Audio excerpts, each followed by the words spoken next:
দেখুন একই জমিতে। আসসালামু আলাইকুম।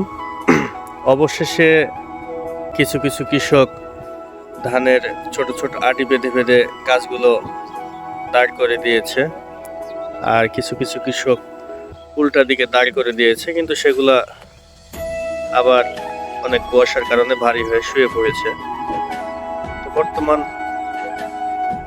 ধানের এই পরিস্থিতি হয়তো কিছুটা হলেও হবে। দেখুন একই জমিতে এই গাছগুলো খাড়া হয়ে আছে, কি সুন্দর ধান, অথচ অধিকাংশ এই জমিটাই অধিকাংশ জায়গাটা দেখুন কি ক্ষতি হয়ে গেছে, পুরোটাই পড়ে আছে। হয়তোবা যেখানে ফলন আসতো 20-25 মণ এক বিঘাতে, এখন ফলন আসবে 8 মণ 10 মণ। এই যে দেখুন কি একটা অবস্থা।